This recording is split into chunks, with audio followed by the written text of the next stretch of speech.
নমস্কাৰ আজিৰ ভিডিঅ'টোলৈ সকলোকে স্বাগতম জনালোঁ তো থাম্বনেলত চাই তোমালোকে গম পাইছাই যে আজি আমি আসামিছৰ মডাৰ্ণ ইণ্ডিয়ান লেংগুৱেজ আসামিজ এমআইএলৰ আমি গ্ৰামাৰ সেকশনটো চাম অৰ্থাৎ গ্ৰামাৰ সিলেবাসটো চাম গ্ৰামাৰত কি সিলেবাস আছে অৰ্থাৎ গ্ৰামাৰৰ সিলেবাসটোত কি আছে অন্তৰ্ভুক্ত হৈ আৰু গ্ৰামাৰৰ পৰা টোটেল আমাৰ কিমান মাৰ্ক আহিছে এইচএছ 2025ত অসমীয়াত গতিকে আমি আটাইখিনি চাম এই খন তোমালোকে দেখিবলৈ পাইছা এইচএছ 2025 আসামিছৰ কোৱেশ্চন পেপাৰ ইয়াতে তোমালোকে চাব পাৰা ইয়াতে মাৰ্ক ডিস্ট্ৰিবিউশন কিনিও আছে মই এবাৰ ভালকে বুজাই তোমালোকক এটা ভিডিও বনাই দিম ইয়াত যদি তোমালোকে চাবলৈ যোৱা প্ৰথমে তোমালোকে কোনো ধৰণৰ গ্ৰামাৰ দেখিবলৈ নোপোৱা সচৰাচৰ ক্লাছ 10ৰ নিচিনাই তোমালোকে ইয়াতেও প্ৰথমে প্ৰশ্ন উত্তৰবিলাক পাবা গদ্যাংশৰ পৰা ইয়াতে বিভিন্ন ধৰণৰ প্ৰশ্ন উত্তৰ আছে কোৱেশ্চন এনসাৰ বিলাক পাবা তাৰ পিছত তোমালোকে লাহেকে যদি এই 6 নম্বৰ পৃষ্ঠাটো আহাত এতিয়া তোমালোকে ইয়াতে দেখিবলৈ পাবা যে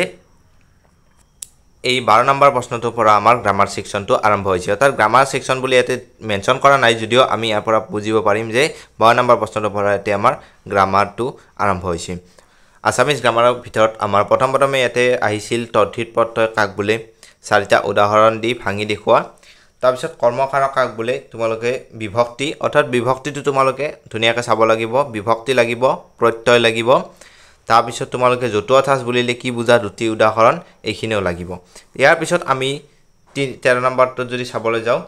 যিকোনো ছটা শব্দত যোগ হোৱা প্ৰত্যয়বোৰ ভাঙি কি প্ৰত্যয় যোগ হৈছে লিখা অৰ্থাৎ ইয়াতে প্ৰত্যয়টো আমাৰ বেসিক্যালি আহিছে ইয়াতে প্ৰত্যয়টো তদ্ধিত প্ৰত্যয় কাক বোলে অৰ্থাৎ প্ৰত্যয়ৰ পৰা আমাৰ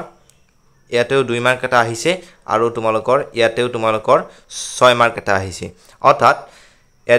এই কিটা শব্দ তোমালোকে প্ৰত্যয় ভাঙি দেখুৱাব লাগে আৰু নেক্সট যদি আমি চাবলৈ যাওঁ ইয়াতে তোমালোকৰ জতুৱা ঠাঁচৰ ওপৰত এটা প্ৰশ্ন আহিছে 2 মাৰ্কৰ আৰু ইয়াতেও আমাৰ জতুৱা ঠাঁচৰ 8 নম্বৰ এটা আহিছে জতুৱা ঠাঁচৰ অৰ্থ লিখি একোটাকৈ বাক্য ৰচনা কৰা ক্লাছ 10ৰ নিচিনাই ইয়াতেও তোমালোকৰ জতুৱা ঠাঁচৰ অৰ্থ লিখি বাক্য ৰচনা কৰিবলৈ দিছে তাৰ পিছত আমাৰ আছে 15 নম্বৰ কোৱেশ্চনটো 10 নম্বৰৰ এই কাৰণে যে এইখন এখন ৰচনা হয়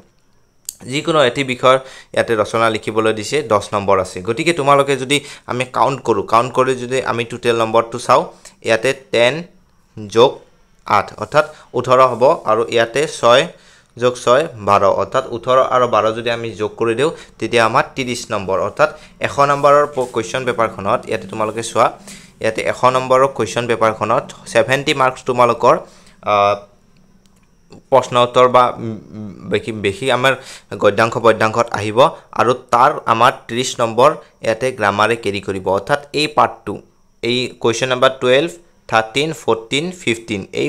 চাৰিটা পাৰ্টত আমাৰ গ্ৰামাৰ খণ্ডটো বিভক্ত হৈ আছে ইয়াতে 12 মাৰ্ক যোগ 18 সমান 30 নম্বৰ তোমালোকে গ্ৰামাৰত এইচএছত দেখিবলৈ পাবা এতিয়া আমি ফাইনেল যিখন আমাৰ সিলেবাস আছে সেই সিলেবাসখন ডিজিটালি এবাৰ আমি চাই লও এতিয়া তোমালোকে কম্পিউটাৰ স্ক্ৰিনত দেখিবলৈ পাইছা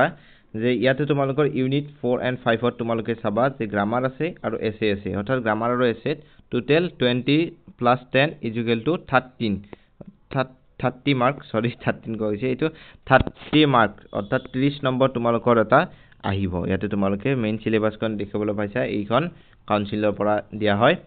নেক্সট এইটো পিৰিয়ডটো এইটো বেলেগ এইটো তোমালোকে চাব নালাগে বাকি প্ৰজেক্ট টাইপত 35 পোয়েট্ৰি 25 তাৰ পিছত তোমালোকৰ এডোলেসেন্স এডুকেশন ভ্যালু এডুকেশনৰ 10 তাৰ পিছত গ্ৰামাৰ সেকশনৰ পৰা 20 এসএ 30 এসএ 10 অৰ্থাৎ টোটেল 30 এইটো তোমালোকে মানি চলা নেক্সট আমি গ্ৰামাৰ কি লাগিব ইয়াতে চাও এইটো গোটেখিনি দিয়া আছে ইয়াতে তোমালোকে চোৱা অসমীয়া ভাষাৰ ব্যাকৰণ ক্ৰিয়া বিভক্তি আৰু নাম বিভক্তি প্ৰত্যয় কৃত প্ৰত্যয় তদ্ধিত প্ৰত্যয় জতুৱা ঠাঁচ লাগিব ইয়াৰ পিছত তোমালোকৰ ৰচনাৰ বাবে ইম্পৰ্টেন্ট টপিক কিছুমান দিয়া আছে সাহিত্য সংস্কৃতি সম্পৰ্কীয় বিজ্ঞান প্ৰযুক্তিবিদ্যা সম্পৰ্কীয় যেনে বিজ্ঞানৰ অৱদান এনেকুৱা ধৰণৰ সামাজিক আৰু প্ৰাকৃতিক পৰিৱেশ সম্পৰ্কীয় কৃষি আৰু অৰ্থনীতি সম্পৰ্কীয় কৃষি ধৰা নিবনুৱা সমস্যাৰ সমাধান বা অসমত কৃষি ব্যৱস্থাৰ উন্নয়ন এনেকুৱা ধৰণৰ ৰচনা আহিব পাৰি ক্ৰিয়া সম্পৰ্কীয় আৰু ভ্ৰমণ সম্পৰ্কীয় এই তোমালোকৰ কেইটামান টপিক দিয়া আছে এই টপিক কেইটাৰ ওপৰতে বেস্ট আমাৰ ৰচনা আহিব 10 মাৰ্কসৰ কাৰণে তোমালোকে ধুনিয়াকৈ চাই যাবা